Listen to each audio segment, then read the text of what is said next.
Welcome back to the Insights Unlocked podcast. Today we're bringing you a very special episode recorded at the Human Insights Summit back in October. This panel, one of the most attended sessions of the event, dives into the challenges and opportunities for women in the workplace, with a focus on closing the gender pay gap, increasing leadership representation, and the critical role of mentorship. We've edited the conversation for time, but you're about to hear some incredible insights from our inspiring panelists. They include Stacy Sherman, author and advisor at Do and CX Right; Alita Joyce, UX researcher at Google Cloud; Monique Lalonde, director, product design at REI; Lija Hogan, principal of experience research strategy at UserTesting. Our panel shares candid advice and actionable steps to create more equitable workplaces, whether you're just starting your career or shaping the culture of your organization. It's a conversation you don't want to miss. Enjoy the show. Welcome to Insights Unlocked, an original podcast from UserTesting, where we bring you candid conversations and stories with the thinkers, doers, and builders behind some of the most successful digital products and experiences in the world, from concept to execution. There is a national, global Women's Month, Women's Day, typically in March. But we need to continue celebrating, not just in 1 month. And that's why we're having this conversation. I asked if we could solve one workplace challenge for women this year, what would it be? And it narrowed down to 4 topics: gender pay gap, leadership representation, work-family balance, and lack of mentorship and sponsorship. So the fact is that women earn 84% of what men do, $10,000 less annually. And the gap has remained nearly constant for a decade. Okay, so my first question I'll ask each of you is, what are some simple, actionable steps we can take to reduce this gap? I'll start by saying, one, I want you all to make as much money as possible. So, please. But from the corporation perspective, I feel it's hard in this market. You know, we've seen so many layoffs in the tech industry for years. Budgets for promoting up have gone down. Hiring is still hard. Teams are quite stretched for resources. And so personally, as someone who started doing my own consulting this year, that was my takeaway of how can I start to do more for myself, recognizing there are limitations from the corporate perspective. So whatever that looks like for you all, if your corporations aren't giving you what you're looking for, always, looking elsewhere as well, stay competitive, moving around, but also seeing what you can do for yourself outside of that has been top of mind. Thanks. I'm really happy to talk about this as well. My thing is, when you're negotiating that first offer at the initial offer, ask for more money. I have hired a lot of people over the years, and when I got on this side, I can tell you from experience, men almost always ask for more money. Women, maybe 1 out of 5. That is you're starting behind, right? And that gap just continues to accrue because we all get merit in percentages, right? The second thing I'll say is a lot of states have laws around pay equity. Washington State is one of them. I knew a gal that I worked with at Expedia who successfully requested that her pay be evaluated, and she got a 10% raise just by asking HR to evaluate her pay in the market. And then the other thing that I'll notice is when you are talking to company and asking them about their benefits, try and find out what they do to ensure pay equity between gender. When I've worked at places that only had merit, and it's really hard to get pay equity with only merit because it's performance-based. But there are companies out there that have market adjustment pools, money pools to work with as well. And those are there to help solve things like pay inequity. So just ask questions, talk to HR. Everybody should have an open door policy nowadays. So I think I want to bring the perspective of actually a leadership perspective. And so one of the things that I did, so I had a team of about 35 researchers in a previous role at a company. And one of the things that we introduced, and I worked with our HR team to do this, was a set of core competencies that really said, what is a good objective way to set out career pathing and development, professional development for folks, and then also ensure that pay banding is consistent across role. And so really getting like sharp and disciplined around what are the expectations that we have for professional development. How do we bring people in-house who have the skills, right? And then also ensure that people are progressing towards tangible goals and getting paid and compensated in a fair and equitable way. Leadership representation. So the data shows that women hold only 35% of senior leadership roles, although they make up 58.4% of the workforce. So then that leads to a question. What are simple, actionable steps we can take to reduce that gap? As an IC, I have less opportunity to make those types of decisions. But one thing I will say is I'm incredibly grateful throughout my career to have so many female leaders. I've actually only had one male manager throughout my entire career of like 6. And so that is an honor, as well as right now, everyone up to my next 3 levels are women and POCs as well.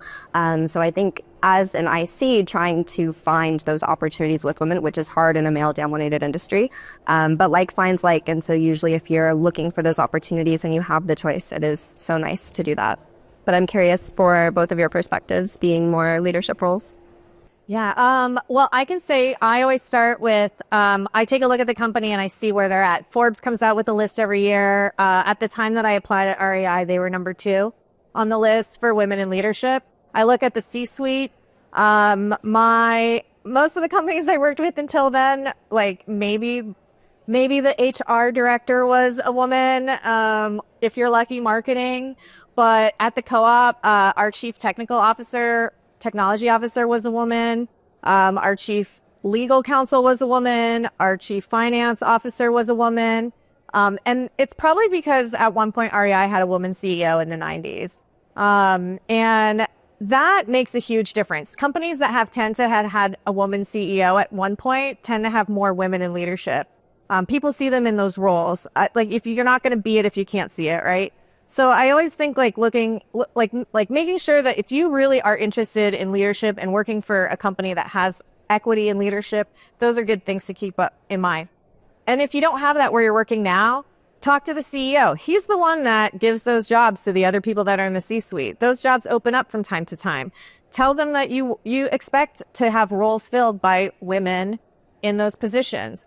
And then I think that lastly, I'll just say that again, to your point earlier, if you don't ask, you don't get. So making it very clear with your manager that your intention is to seek a role in leadership, is to be a leader and get advice on what skills do I need to focus on to develop that, to get there, is like a way that we're going to have more women in leadership.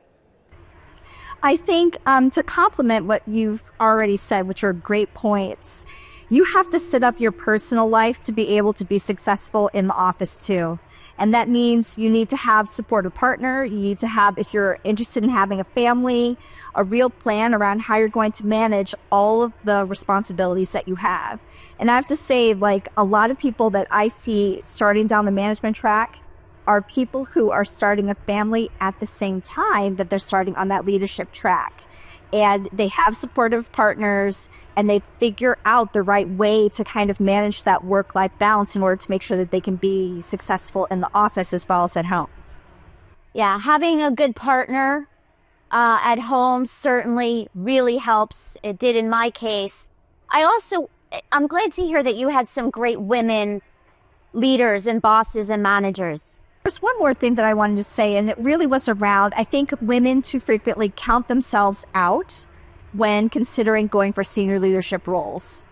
And so I think it is believe that you can do it, express an interest in doing it, and know that you can have a full life. You don't have to only be a professional person. You can have a full life and be a senior leader.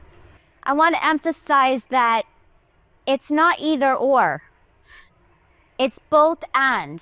You can both have your career and be that role in family. So a lot of times people do think they have to make the choice. And yes, if you have a partner at home, that is going to make it a lot easier. And I also like that you said you have to ask and make it known, because nobody's a mind reader. So someone hiring will write very intentionally about, you don't have to have all of these skills. Right? So that's important, because a lot of times we'll look at a description and say, nope, I can't go for that. But it's directional. It's, you know, you have to look at it in totality and not like a perfection of who you are, but go for it. If you believe that you can exemplify that, and here you're hearing proof that it's not literally every single word. That's good to know. Thank you. So let's talk about mentorship and sponsorship. This comes up a lot. The fact is, women are less likely than men to have a mentor who advocates for them. Enhancing mentorship can significantly aid career advancement. So let's talk about this. What initiatives can we introduce to improve mentorship for women? Yeah, in terms of initiatives, the open door policy is pretty consistent. I maintain my brand to be incredibly accessible. I also find people commonly tell me that talking to me is like therapy, which is nice. Maybe if I wasn't a researcher, that would be a perspective. But I think it is that active listening and just trying to identify what are people doing. Oftentimes they are more well thought out in some of their opportunities than they think they are. And so taking that active listening, asking a lot of questions, what's your direction that you're striving for? What are your overall objectives and those goals? Is really important just for that reflection of an activity. I thought about this a little bit on my way in here, and thinking that, typically my advice is make sure you have something in mind when you're approaching somebody to be your mentor, or get like sponsorship, whether it's like, hey, I thought like you were really good at like your presentation skills are killer.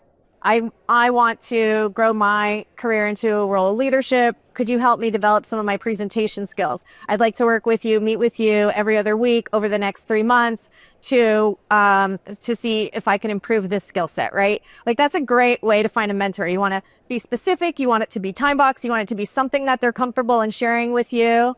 And the relationship and the sponsorship will develop from there. Don't think that you need to get a mentor that is somebody who you want to role model. Like that is one person, but getting mentors that have different perspectives than you are a great way for you to see your blind spots. And there's been so many places where I've worked where women in leadership, they're like mentoring like 20, 25 people. The men that are in those positions are only mentoring like 3 or 4. So don't discount men, like get male mentors. They are often the best sponsors that you can find. And I think maybe, again, a complementary perspective is if you are even an individual contributor who's more senior, who has a lot of connections, help make connections between people who can help people to achieve their goals. And I think that that's really vital, because sometimes we underestimate the value of just introducing someone to someone else who has the skill set, the interest, the experience that somebody is interested in. Yeah, I'd like to add that you don't have to wait for a formal mentorship program at your company. Some companies have it and some don't. You can actually be proactive and go to people and say, can you help me with XYZ? But it is a responsibility. If you are getting mentored or you get to be a mentor, right, comes a responsibility. You can't just show up and say, hi, I'm ready to be mentored. Right? You have to have an agenda. You have to have a goal, and it's a two-way street. And it's really important, because a lot of times people come into this with an expectation and they get disappointed. And then you don't have to just only do it within your company. Well, what I did was I went onto LinkedIn and I started my own group on LinkedIn, Women Empowering Women. It's called Women Leaders Making a Difference. The point is, and it's 3,000, it's not 1 million on purpose, right? Quality over quantity. But the point of the story is you can do that. you can go create your own communities where you feel like you need support. Don't just wait for others to come to you.